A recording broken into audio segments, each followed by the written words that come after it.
Halo teman-teman, balik lagi dengan Ice Beam di sini. Di video kali ini, gue akan bahas seluruh kekuatan dari 11 kru Blackbeard Pirates. Seperti yang kalian tahu, seluruh kru Blackbeard Pirates itu memiliki kekuatan buah iblis. Jadi menarik banget nih kalau kita bahas. Oke, sebelum mulai, jangan lupa like dan subscribe dulu ya, supaya gue makin semangat bikin video. Yuk kita mulai pembahasannya. Oke, kita mulai dari kaptennya dulu, Marshall the Teach. Oke, jadi Teach tuh dasarnya tuh udah kuat banget. Bahkan sebelum makan buah iblis, Teach ini tuh sukses memberikan Shanks bekas luka di mata kirinya. Teach ini juga unik banget karena dia satu-satunya orang yang bisa punya kekuatan lebih dari satu buah iblis, Yami Yami Nomi dan juga Gura Gura Nomi. Dengan Yami Yami Nomi, Teach tuh bisa membuat kegelapan yang bisa ngancurin dan menyerap apapun di sekitarnya. Jadi mirip banget nih sama Black Hole. Yang menurut gue paling keren dari Yami Yami Nomi adalah Teach tuh bisa bikin musuh kehilangan kekuatan buah iblisnya dengan cara kontak fisik. Jadi buah iblis yang bisa melindungi penggunanya bisa hilang kalau disentuh sama Teach. Ini terbukti ketika Teach nonjok Ace dan Luffy, dia tuh ngerasa sakit gitu. Jadi tuh kayak mirip Haki gitu. Kekuatan Teach selanjutnya adalah buah Gura Gura Nomi yang diambil dari mayatnya Shirohige. Ada teori juga yang mengatakan bahwa Teach bisa dapat kekuatan buah iblis orang lain karena buah Yami Yami Nominya. Nah, dengan Gura Gura Nomi ini, Teach tuh bisa bikin gempa bumi dengan cara menghancurkan udara. Lanjut ke kapten kapal pertama, Jesus Burgess the Champion. Pemain Smackdown ini kalau dilihat dari fisiknya mungkin jadi salah satu kru terkuat di Blackbeard Pirate. Burgess memang terkenal dengan kemampuan bertarung yang sangat mengandalkan fisik dan juga power. Ini dibuktikan sebelum time skip, Burgess mampu ngangkat bangunan utuh dan melemparnya ke Ace pada saat Teach bertarung dengan Ace di Benaro Island. Setelah gagal mendapatkan buah merah-merah Nomi di Dressrosa, Burgess diketahui makan buah iblis lain yaitu Riki Riki Nomi atau Strength Fruit yang merupakan tipe Paramecia. Belum terlalu banyak info detail tentang kekuatan buah Riki Riki Nomi, tapi sejauh ini yang kita ketahui adalah buah ini tuh sangat cocok dengan karakteristik kekuatan Burgess itu sendiri karena buah ini bisa memberikan kekuatan fisik yang super gede ke penggunanya. Di manga dibuktikan Burgess dengan gampangnya ngangkat seluruh gunung dan dilempar gitu aja ke musuhnya. Jujur gue penasaran banget nih sama kekuatan dari Burgess ini. Kira-kira objek terberat apa yang mampu diangkat oleh Burgess? Lanjut ke kapten kapal kedua, Shiryu of the Rain. Kita semua tahu kalau Shiryu itu psikopat. Ingat nggak kalau Shiryu itu dipecat dari jabatannya sebagai kepala penjara dan dimasukkan ke Impel Down level 6 karena nyiksa dan membunuh banyak tahanan di sana. Kalau soal kekuatan gak usah diraguin lagi. Oda udah konfirmasi orang-orang yang ada di cover page ini merupakan orang kedua terkuat di grup bajak laut mereka. Bisa dilihat Shiryu itu ada di cover itu bersama Zoro, Backman, Katakuri, dan lain-lain. Artinya Shiryu merupakan orang terkuat setelah Teach di bajak laut Blackbeard. Shiryu juga terkenal dengan kemampuannya menggunakan pedang. Pedang Shiryu bernama Ryu, salah satu jenis pedang Meito. Meito adalah istilah untuk pedang yang terkenal dan kuat banget, seperti Yoru milik Mihawk yang punya level supreme atau terkuat dan Enma milik Zoro yang punya level di bawahnya. Nah, level dari Ryu ini belum diketahui. Gak cuma itu aja, Shiryu juga makin berbahaya ketika dia diketahui punya kekuatan Suke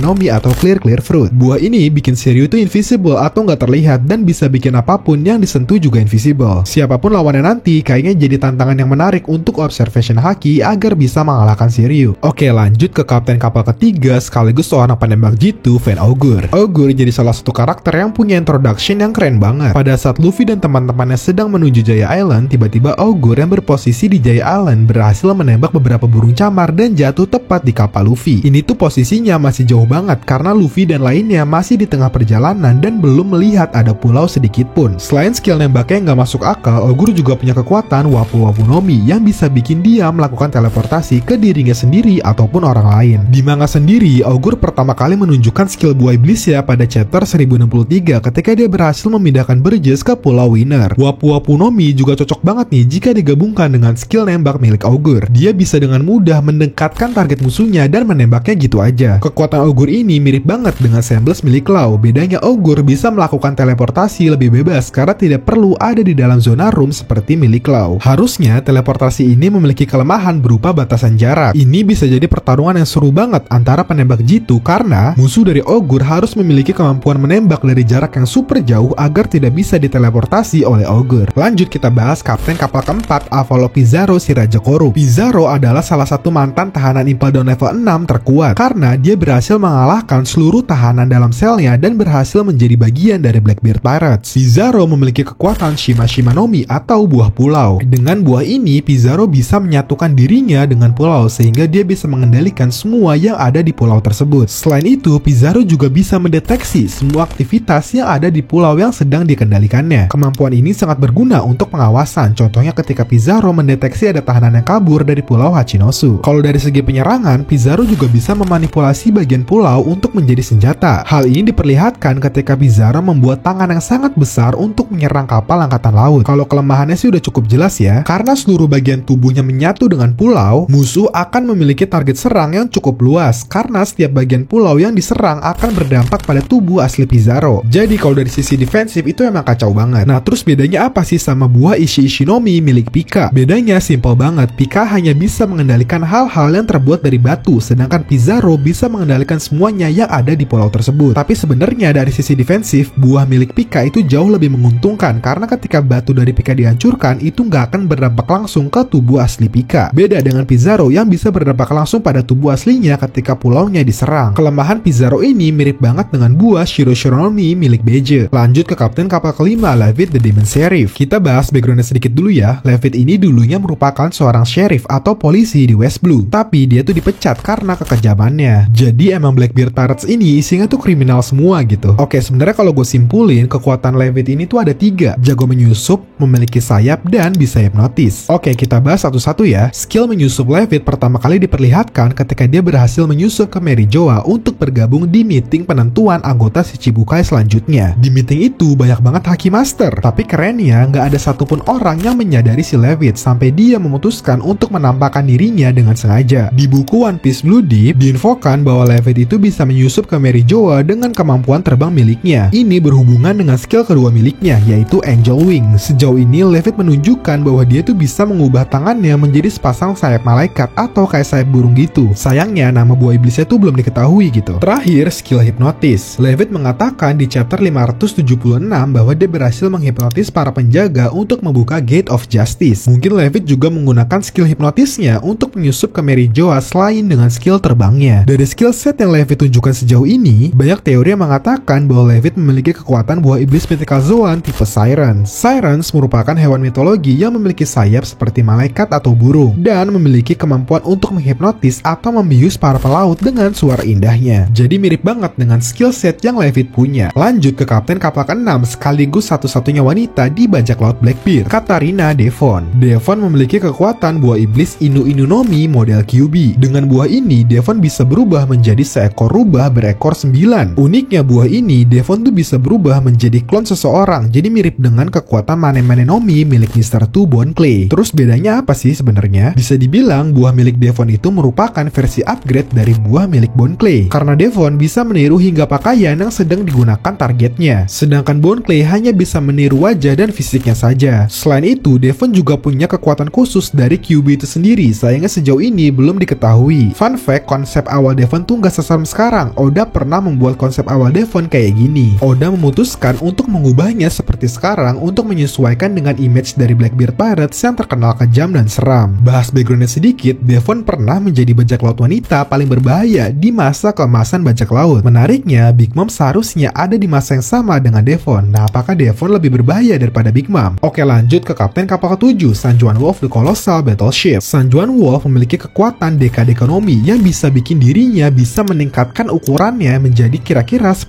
kali lipat. Tinggi Sanjuan Wolf itu 180 meter. Ini tuh jauh banget kalau dibandingin dengan raksasa lainnya. Bahkan tinggi Sanjuan Wolf itu hampir setara dengan markas besar Angkatan Laut Marineford. Tapi walaupun jadi karakter yang paling besar dan paling tua di bajak laut Blackbeard, Sanjuan Wolf ini kelakuannya tuh kayak paling bego. Contohnya kayak dia tuh sempat-sempatnya tidur pas ada pemberontakan di Hachinosu. Sampai teman-temannya pun udah malas gitu minta bantuan ke Sanjuan Wolf. Jujur kekuatan asli Dekade Ekonomi ini belum banyak terekspos. Tapi yang kita tahu, Sanjuan Wolf tuh walaupun punya badan yang cukup besar, dia bisa menyelinap ke perang Marineford tanpa ada satupun orang yang sadar. Kok bisa ya? Selain itu, dengan Dekade Ekonomi, Sanjuan Wolf nggak perlu takut tenggelam karena dia tuh bisa berdiri di atas laut. Nah, terus kok dengan badan sebesar itu dia kok bisa naik ke kapal? Nah, Sanjuan Wolf itu bisa mengecilkan tubuhnya menjadi ukuran aslinya, yaitu ras jaya normal. Jadi masih masuk akal dengan tubuh aslinya untuk naik ke kapal. Kelemahannya dari Sanjuan Wolf yang kita ketahui adalah tentu aja di bagian kecepatan dan kelakuannya yang ceroboh. Hal ini dibuktikan ketika Garp dengan mudahnya melempar Wolf ke dalam laut ketika posisinya sedang tidak sadar karena tidur. Selain itu, walaupun Wolf bisa berdiri di atas laut, dia itu tetap merasa lemah karena efek dari buah iblisnya itu masih ada. Menurut gua, ini jadi battle yang menarik banget kalau Sanjuan Wolf akan berhadapan sama Franky. Nah, apakah Franky akan bikin semacam robot baru gitu untuk nandingin kekuatan dari Sanjuan Wolf? Lanjut ke ke kapten kapal ke-8, Vasco Shot. Vasco Shot memiliki kekuatan Gabu-Gabu Nomi. Dengan buah ini, dia tuh bisa bikin dirinya jadi liquor human atau gampangnya gue sebut aja manusia alkohol ya. Sejauh ini, Vasco Shot tuh baru menggunakan kekuatannya untuk memanipulasi alkohol menjadi api. Hal ini diperlihatkan ketika Vasco Shot menyemburkan api untuk menyerang Garp. Selain itu, awalnya gue kira Vasco Shot itu bisa membuat sebuah gelembung dari kekuatannya. Tapi ternyata itu merupakan gelembung tidur dari Sanjuan Wolf. Karena informasi kekuatannya baru sebatas itu, gue akan kasih teori yang gue ambil dari analisis sifat alkohol di dunia nyata ya. Pertama, mungkin dengan kekuatannya sebagai manusia alkohol, Vasco Shot bisa menggunakan alkoholnya untuk mempercepat penyembuhan luka. Jadi berguna banget nih dalam pertarungan. Selain itu, Vasco Shot mungkin bisa memanipulasi emosi seseorang. Karena seperti yang kita tahu, sifat alkohol adalah membuat orang gak sadar akan dirinya. Lanjut ke dewa kematian, yaitu Dokyu. Dokyu jadi karakter yang paling ironis sebenarnya. Dia itu dokter Blackbeard Pirates, tapi dia sendiri punya fisik yang sakit-sakitan dari kecil. Bahkan Dokyu harus naik kuda buat berjalan karena fisiknya itu nggak kuat. Dan ironisnya lagi, nama kudanya itu Stronger, padahal kudanya juga sakit-sakitan. Nah, kemampuan Dokyu ini lumayan banyak. Pertama, dia itu dokter yang cukup ahli di bidang kimia. Selain itu, dia juga punya fisik yang kuat walaupun terlihat sakit, dan buah iblisnya yang bisa menyebarkan penyakit. Kita bahas satu-satu ya. Salah satu ciri khas Dokyu adalah dia mampu membuat senjata berupa bom yang berbentuk apel dengan kemampuan kimianya. Nah, walaupun fisiknya terlihat sakit, Dokyu ini ternyata punya kekuatan yang lumayan. Terbukti dia bisa mendayung kapal dengan sangat cepat, bahkan bisa menyamai kecepatan Burgess yang merupakan salah satu kru dengan fisik terkuat. Walaupun seorang dokter, Dokyu ini diketahui punya kekuatan buah iblis Shikushikunomi atau Sick Fruit. Dengan buah ini, Dokyu itu bisa menciptakan dan menyebarkan penyakit. Salah satu penyakit yang ditunjukkan sejauh ini adalah membuat gender orang berubah dari cowok menjadi cewek. Nah, bahayanya kekuatan buah iblis Dokyu ini bisa digunakan dalam jarak yang cukup jauh. Terbukti Lau yang posisinya ada di bawah laut tetap terkena efek penyakit yang dibuat oleh Dokyu. Nggak cuma itu aja, bahkan penyakit yang dibuat itu bisa nular kalau disentuh sama orang lain. Nah, salah satu kelemahannya adalah haki seperti buah lainnya. Hal ini diperlihatkan ketika Lau yang berhasil sembuh ketika dia mencoba menggunakan haki dan berhasil membuat antibodi. Nah, kudanya Dokyu, si Stronger, juga nggak kalah menarik nih. Stronger memakan buah Uma Nomi yang bisa bikin dirinya menjadi Pegasus. Nah, kalau diperhatiin juga, sosok Dokyu ini mirip banget dengan Hiriluk secara fisik. Bahkan keduanya sama-sama menunjukkan kemampuan ahli di bidang kimia. Kalau dilihat dari kemampuannya, Dokyu mungkin akan melawan Chopper yang sama-sama dokter kapal. Ini jadi menarik banget kalau ternyata terungkap bahwa Hiriluk itu punya hubungan darah dengan Dokyu. Nah, kira-kira Chopper tega nggak ya untuk tetap bertarung mengingat Chopper itu udah dianggap anak nih sama Hiriluk. Nah, terakhir ada kapten kapal ke-10 yaitu Aokiji atau Kuzan. Gue sejujurnya nggak akan bahas tentang kekuatannya di sini. Karena dari kalian mungkin udah pada tahu ya, si Kuzan ini punya kekuatan buah iblis Logia tipe S. Nah, yang penasaran, gue tuh bahas di video lain tentang kenapa Kuzan join ke Blackbeard Pirates. Kalian bisa cek videonya di YouTube gue ya. Nah, dari seluruh kekuatan yang udah gue sebutin, coba komen dong kira-kira siapa karakter favorit kalian dari Blackbeard Pirates. Terima kasih sudah nonton video ini. Jangan lupa like, comment, share, dan subscribe supaya gue makin semangat bikin video.